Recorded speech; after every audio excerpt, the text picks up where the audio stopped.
Hello, this is Agnès Denver for the Robb's MetalWorks out of the back room in Austin, Texas. And I am here with Dimmu Borgir out of Norway. And here's Shagrath and Galder.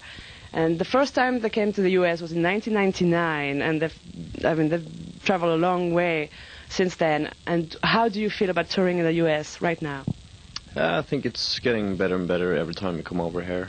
And since also the black metal market is not a really big thing in the States, that's why we're over here to promote Norwegian black metal, you know. And so the first time we came over was we toured with Chimaira.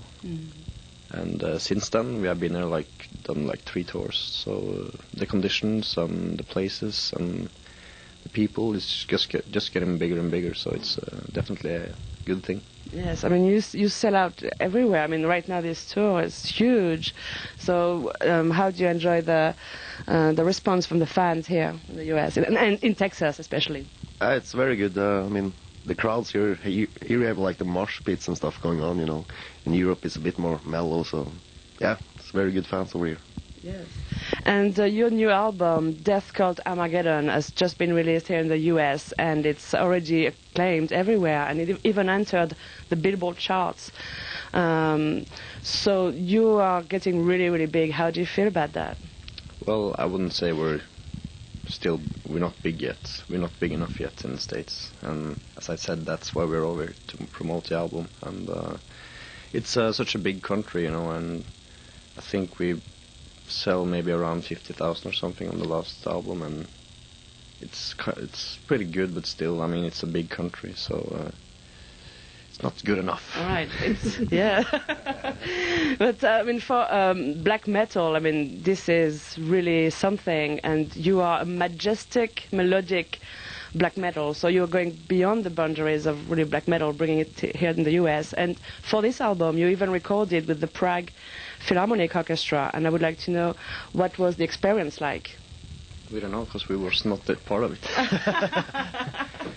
No, the thing is that the way it works is that we have a conductor from Norway who turn all our ideas into notes, basically, and then he found the most suitable and cheapest orchestra, and then we brought the hardest recording from the studio over to Prague, but there was only a producer, conductor, and a keyboard player who took part of the actual process of recording the orchestra. So that took about 2 to 3 days. Mm-hmm.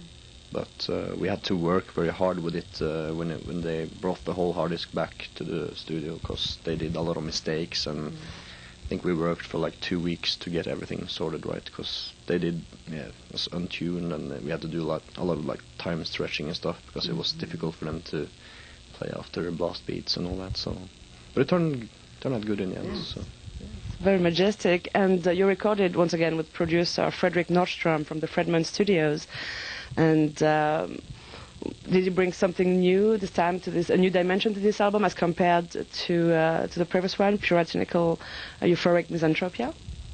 The thing is that I'm not really satisfied with the results from the previous album, because we spent so much time recording the Puritanical album that we only had a few days to mix the album, so it didn't turn out the way we wanted it to be. But since then, he know kind of what we were searching for, and we also had much more time to fuck around with details and samples and weird stuff. So we also did a pre-production for this album. We didn't do that on the last one, so that's very good. Mm-hmm. So very well prepared for the studio.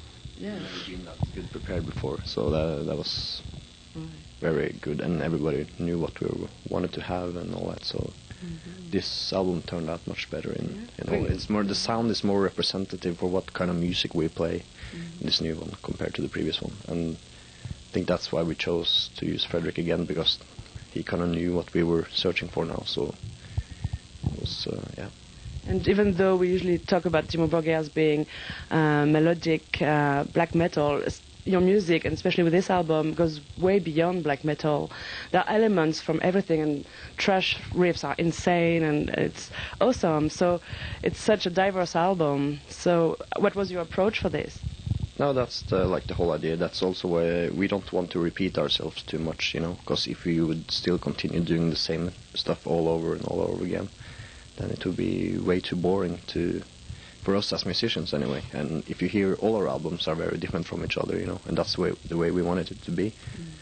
And also for the next album, I'm sure we're going to do something totally different again, So that's always been an important thing for us, to kind of develop into new directions, but also, of course, keep some of the old school elements which we are known for from the past. So and on this new album, it's a very good mixture of old material, new stuff, and basically all kind of different ingredients in.